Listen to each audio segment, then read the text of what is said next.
નમસ્કાર, હું છું દિવ્ય રૂપારેલ. તમે જોઈ રહ્યા છો સિટી કવરેજ ન્યૂઝ જુનાગઢ. આજના મુખ્ય સમાચાર. ભારતના દરિયાઈ ક્ષેત્રને નવી ઊંચાઈઓ પર લઈ જવા માટે કેન્દ્ર સરકારના પોર્ટ્સ, શિપિંગ અને વોટરવેઝ મંત્રાલય દ્વારા ગુજરાતને એક મોટો પ્રોજેક્ટ ભેટ આપવામાં આવ્યો છે. શિપ બિલ્ડિંગ ડેવલપમેન્ટ સ્કીમ હેઠળ ગુજરાતના પોરબંદર ખાતે અંદાજે 27,000 કરોડના ખર્ચે વિશાળ ગ્રીનફિલ્ડ શિપ બિલ્ડિંગ કલેક્ટરની મંજૂરી આપવામાં આવી છે. આ પ્રોજેક્ટ મેરીટાઈમ અમૃતકાળ વિઝન 2047 અને આત્મનિર્ભર ભારતના સ્વપ્નને સાકાર કરવામાં મહત્વપૂર્ણ ભૂમિકા ભજવશે. આ મેગા પ્રોજેક્ટ પોરબંદરના કુછડી ગામ નજીક અંદાજે 2,000 એકર જમીનમાં આકાર પામશે. તેને national ship building and heavy industries park ગુજરાતના માધ્યમથી વિકસાવવામાં આવશે. આ વિશાળ પાર્કમાં આધુનિક શિપયાર્ડ, સહાયક ઉત્પાદન એકમો, કોમન ઇન્ફ્રાસ્ટ્રક્ચર અને કૌશલ વિકાસ કેન્દ્રો જેવી વિશ્વસ્તરીય સુવિધાઓ ઊભી કરવામાં આવશે. જૂનાગઢ જિલ્લાના માંગરોળ શહેરના મુખ્ય ગણાતા ટાવર ચોક તેમજ ટાવર ગ્રાઉન્ડ વિસ્તારમાં લાંબા સમયથી ખડકાઈ ગયેલા ગેરકાયદેસર દબાણો સામે સ્થાનિક વહીવટી તંત્ર અને પોલીસ વિભાગ દ્વારા સંયુક્ત રીતે મેગા ડિમોલિશન કામગીરી હાથ ધરવામાં આવી છે. માંગરોળ મામલતદાર અને સ્થાનિક વહીવટી તંત્રના જણાવ્યા અનુસાર આ વિસ્તારમાં અનઅધિકૃત પેશકદમી અંગે સ્થાનિકોની ફરિયાદો મળી રહી છે, જેને ધ્યાને રાખીને દબાણકર્તાઓને અગાઉથી જ અનેક નોટિસો પાઠવવામાં આવી હતી, તેમજ પોતાનો કિંમતી સામાન હટાવી લેવા માટે આખરી તાકીદ પણ કરવામાં આવી છે. દબાણ હટાવવાની કામગીરી દરમિયાન કોઈ અપ્રિય બનાવ ન બને તે માટે સ્થળ પર ચુસ્ત પોલીસ બંદોબસ્ત ખડકી દેવામાં આવ્યો હતો.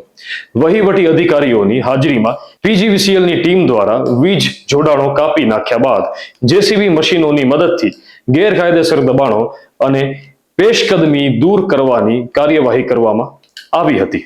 ગીર સોમનાથના જિલ્લાના કોડીનાર તાલુકાના છારા ગામમાં દરિયામાં ડૂબી ગયેલા 2 કિશોરોના મૃતદેહ મળી આવ્યા છે.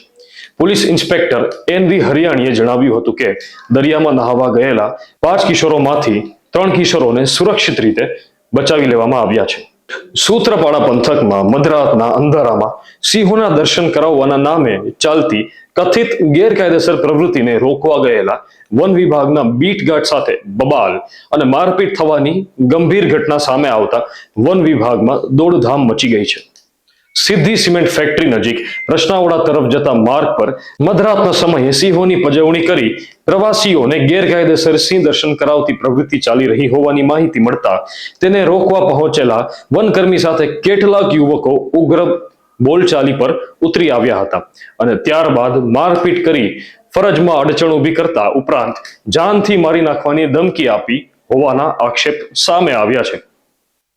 જૂનાગઢના ધારાસભ્ય શ્રી સંજય કોરડિયા દ્વારા જૂનાગઢ બાયપાસ પર સર્વિસ રોડ બનાવવા અંગે કેન્દ્રીય માર્ગ પરિવહન અને રાજમાર્ગ મંત્રી નીતિન ગડકરી, કેન્દ્રીય મંત્રી મનસુખ માંડવિયા અને રાજ્યના કેબિનેટ મંત્રી અર્જુન મોઢવાડિયા સાથે જૂનાગઢ બાયપાસ રોડ પર સર્વિસ રોડના નિર્માણ અને સકારાત્મક રજૂઆત કરવામાં આવી હતી. મંત્રીશ્રીએ આ વિષયે ત્વરિત અને સકારાત્મક પ્રતિસાદ આપ્યો છે, જે બદલ તેમનો ખૂબ ખૂબ આભાર. શ્રી સંજય કોરડિયાએ જણાવ્યું છે કે જૂનાગઢ બાયપાસ પર સર્વિસ રોડ બનાવવા અંગે મંત્રી તરફથી ઉત્સાહજનક અને સકારાત્મક પ્રતિસાદ મળ્યો છે. હવે ગુજરાત ભૂગર્ભ જળ નિયમન કાનૂન આવશે, જેમાં ભૂગર્ભ જળ એ સાર્વજનિક સંપત્તિ બનશે. ખાનગી જમીનમાંથી પણ ખેંચવા પર નિયંત્રણ. વોટર ટેક્સ લાગુ થશે પણ કૃષિ ક્ષેત્રને બાકાત રખાશે. રાજ્યમાં અનિયમિત ચોમાસું અનેક વખત ચિંતા કરાવે છે તથા ઔદ્યોગિક સહિતના વિકાસના કારણે પાણીની માંગ વધી રહી છે, જ્યારે સ્ત્રોત મર્યાદિત છે. ખાસ કરીને ભૂગર્ભ જળ જે રીતે ખેંચાઈ રહ્યું છે તથા જળ સંચયનના આયોજનમાં ધારેલી સફળતા મળતી નથી. જે વિશાળ ડેમો જેમાં કાપ ભરાવવાના કારણે તેની સંગ્રહ ક્ષમતા ઘટી છે. આ સ્થિતિમાં રાજ્ય સરકાર સમક્ષ લાંબા સમયથી જે વિચારણા હેઠળ છે તે ભૂગર્ભ જળના ઉપયોગ માટે એક કાનૂન લઈ આવવા તૈયાર છે. તેમાં સૌથી મહત્વનું જળ પાણી એ એક જાહેર મિલકત ગણાશે, કોઈ વ્યક્તિગત નહીં. તેથી કોઈની માલિકીની જમીનમાં ભૂગર્ભ જળ વિશાળ પ્રમાણમાં હોય તો પણ તે જળ જાહેર મિલકત ગણાશે. તેના ઉપયોગ, કેટલું ભૂગર્ભ જળ ખેંચવું, ક્યાં ઉપયોગ કરવો તે અંગેની નિયમો ઘડાશે. આ માટે ગુજરાત ભૂગર્ભ જળ ખરડો 2026 વિધાનસભા ચોમાસુ સત્રમાં આવી શકે છે અને તે બાદ ભૂગર્ભ જળના ઉપયોગ અંગે Gujarat state ground water regulation and development authority સ્થાપવામાં આવશે, જે સરકાર દ્વારા નિર્ધારિત નીતિ નિયમો અમલમાં મૂકવા જવાબદાર હશે.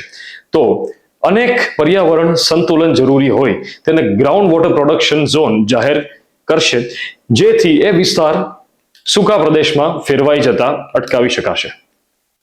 આરબીઆઈએ આજે દ્વિમાસિક નાણાકીય નીતિ સમીક્ષા જાહેર કરી છે. ગવર્નર સંજય મલ્હોત્રાએ રેપો રેટ અંગે જાહેરાત કરતા મુખ્ય રેપો રેટ 5.25% પર યથાવત રાખ્યો છે. આરબીઆઈ ગવર્નરે જણાવ્યું છે કે મજબૂત માંગના કારણે દેશની આર્થિક વૃદ્ધિને ટેકો મળી રહ્યો છે અને ભારત વિશ્વની સૌથી ઝડપી વિકસતી મોટી અર્થવ્યવસ્થા બની રહ્યું છે.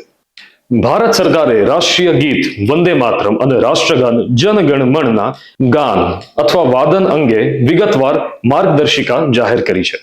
આ માર્ગદર્શિકામાં રાષ્ટ્રીય ગીત અને રાષ્ટ્રીય ગાનને કયા પ્રસંગે ગાવા અથવા વગાડવા તેના માટેના નિયમો, સમય તેમજ યોગ્ય શબ્દનું ઉચ્ચારણ કડક પાલનની સૂચના આપવામાં આવી છે.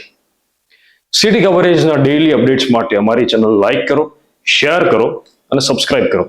ફરી મળીશું આવતીકાલે નવા ન્યૂઝ સાથે. City coverage news Junagadh. ધન્યવાદ.